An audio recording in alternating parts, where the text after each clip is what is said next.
राम कृष्ण की प्यारी गैया सारे जग की माता है।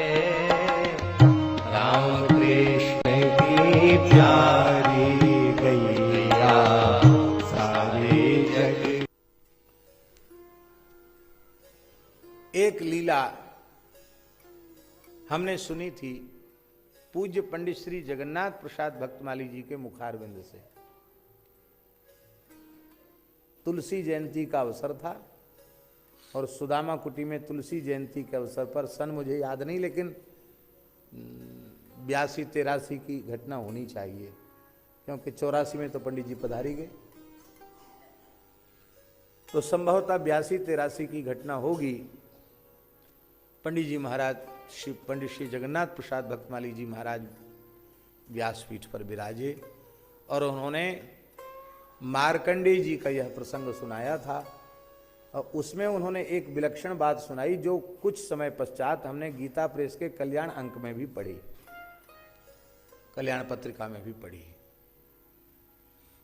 वो इस समय की घटना है। यह हम इसलिए सुना रहे हैं कि एक प्रामाणिक महापुरुष के द्वारा हमने सुनी और गीता प्रेस एक प्रामाणिक प्रेस है, उसमें भी वो छपी। एक उड़ीसा के ब्राह्मण थे, उत्कल के, उड़ीसा के। उनके मन में वैराग्य जगा तो घर गृहस्थ का काम सब छुट्टी हो गई थी, बालक बालिकाओं का विवाह हो गया। अब घर में पड़े पड़े क्या करें, जगन्नाथपुरी में चल करके वहीं भजन करेंगे। तो उन ब्राह्मण देवता ने जगन्नाथपुरी में एक मकान ले लिया, खरीद लिया, पत्नी के सहित वहाँ रहने लगे। तो जगन्नाथ जी को कुछ सुनावें तो अपने घर में बैठ करके ही जगन्नाथ जी को का ध्यान करके 108 श्रीमद् भागवत के पारायण उन्होंने आरंभ कर दिए, अष्टोत्तर शत पारायण सप्ताह क्रम से। तो 107 पारायण हो चुके थे, 108वां पारायण पूर्ण हुआ। अब तक के सारे पारायण स्वामी जी निष्काम भाव से ही थे, तो ये 108वां पारायण भी निष्काम भाव से ही हो रहा था। पर पता नहीं क्या ठाकुर जी की लीला, उनके मन में एक विशेष बात आ गई। उनके मन में आया कि भगवान ने मार्कंडेय जी को इतनी सुंदर लीला दिखाई, हमको भी ऐसा कुछ अपनी माया का चमत्कार दिखावें।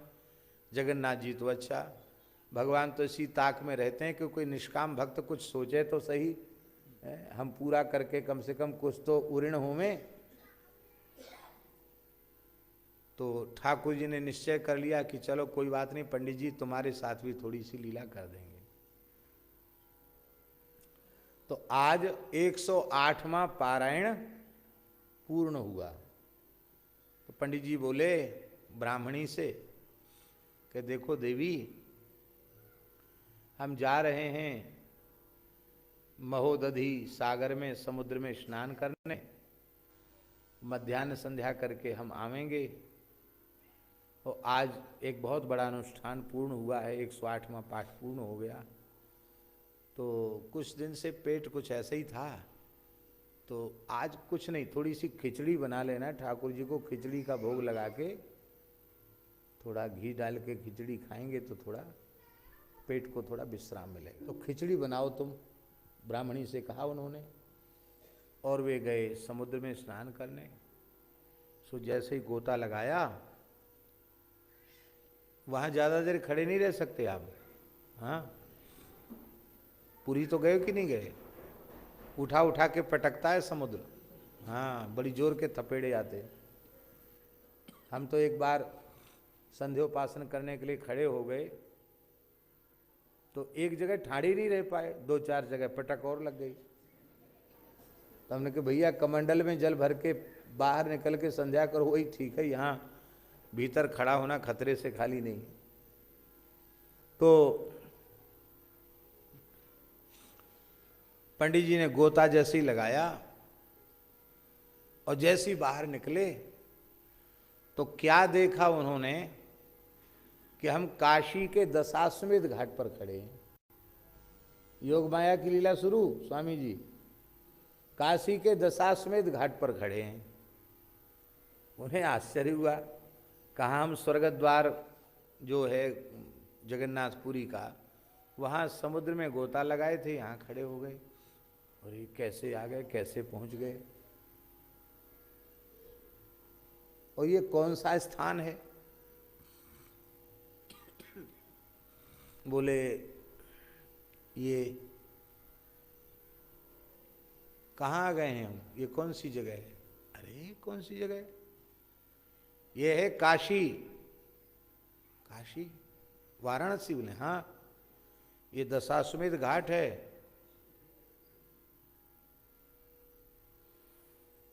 तो हम तो जगन्नाथपुरी में थे, वहाँ स्नान कर रहे थे, यहाँ कैसे आ गए? तो लोगों ने ये पागल हो गए, दिमाग फिर गया इनका, हंसने लगे लोग।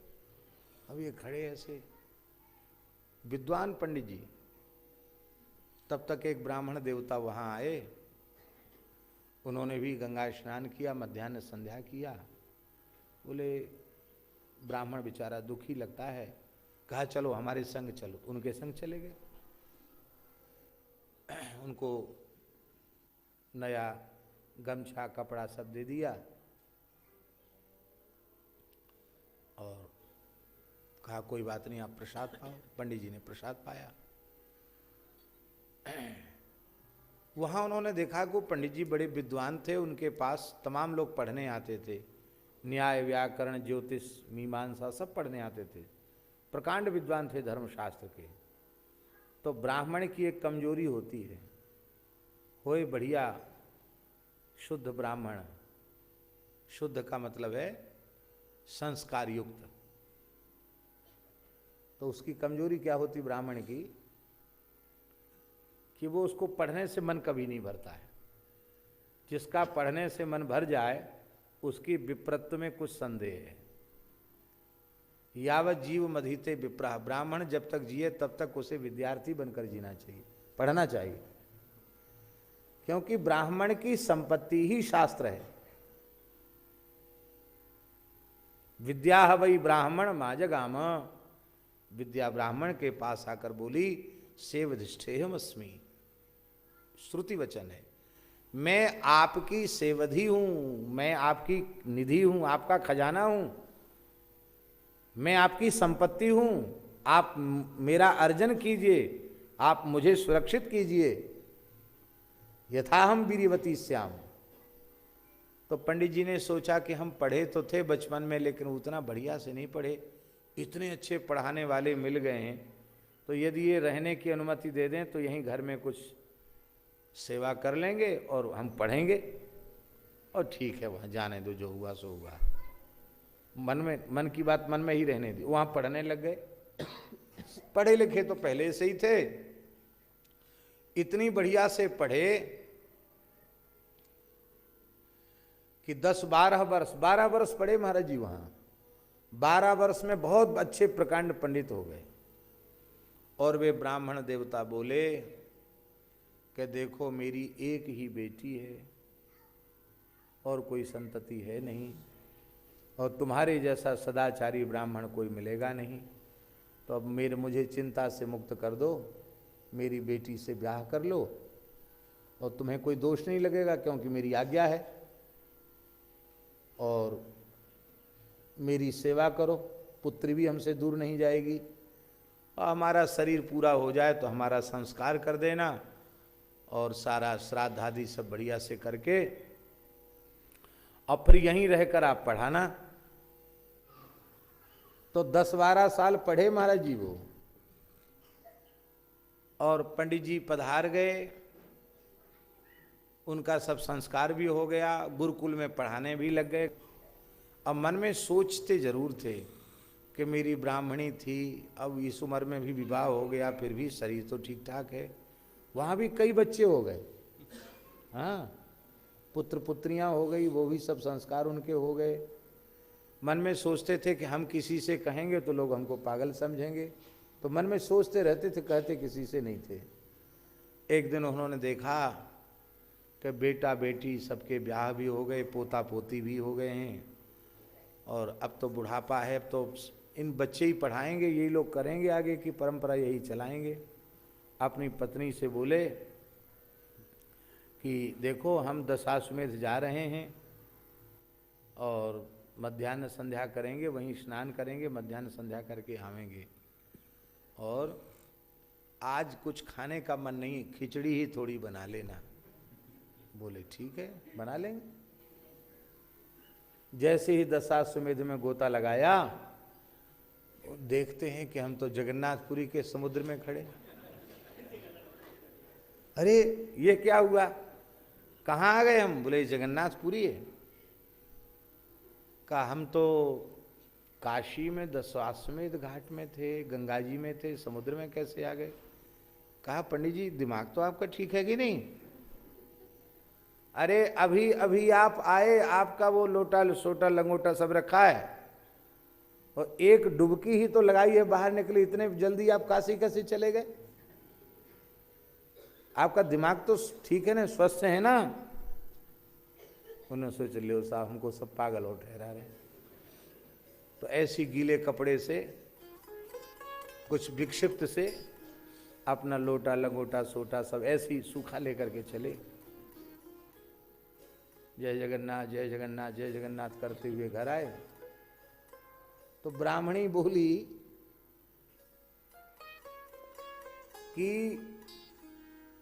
खिचड़ी सिद्ध करने के लिए जो अदन धरा था पानी का, वो अभी गर्म नहीं हो पाया। पानी गर्म नहीं हो पाया, और आज तो नहा के आए, कपड़ा में सब पानी चू रहा है, ये सूखा कपड़ा हाथ में लेके क्यों चले आए? आज संध्या करके नहीं आए क्या? अरे देवी संध्या की कह रही हो, वहां हम काशी चले गए थे, वहां हमारा विवाह हो गया, बच्चे हो गए, उनके ब्याह शादी हो गए, और हम ऐसे स्नान करके, वहां भी एक ब्राह्मणी है, वो भी बुढ़िया हो गई है, हाँ, उसको भी खिचड़ी बनाने की कह के आए हैं। बोलो वृंदावन बिहारी।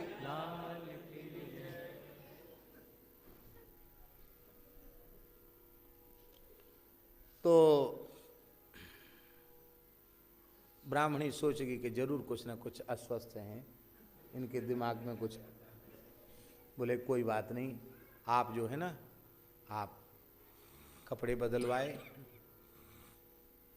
आप थोड़ा विश्राम कर लो, कुछ खा लो, ऐसे नहीं, सो जाओ आप, लगता है आपका दिमाग ठीक नहीं। अरे सब लोग कहते हैं मैं पागल हूं। पागल कहां से हूं मैं? अरे मैं जो कुछ कह रहा हूं सत्य कह रहा हूं। तुम तो सत्य कह रहे, मैं झूठ बोल रही हूं का? अदन धर्यो जो हो खिचड़ी के ताहे, वो अभी तक गर्म नहीं भयो, और तुम चले आए और कहे हमारा सब गृहस्थी उजड़ गई। अब वो घबराए कि ये हुआ क्या, ये झूठ की हम झूठ की, सत्य असत्य क्या है? हे जगन्नाथ हे जगन्नाथ हे जगन्नाथ, अब हम आपकी शरण में हैं, कृपा करो। जगन्नाथ जी प्रकट हो गए। बोले ब्राह्मण निश्चिंत रहो, आपने सोचा था ना कि हम थोड़ी माया देखना चाह रहे, हमने थोड़ा सा एक चुटकी बजाने में माया का खेल दिखा दिया, शांत हो जाओ। तब जाके ब्राह्मण देवता ठंडे हुए। इसलिए भगवान की लीलाओं के श्रवण के काल में कभी भी तर्क कुतर्क नहीं करना चाहिए, संदेह नहीं करना चाहिए, क्योंकि यह किसी साधारण की लीला नहीं है, साक्षात भगवान की लीला। राम कृष्ण की प्यारी गैया सारे जग की माता है। राम कृष्ण की प्यारी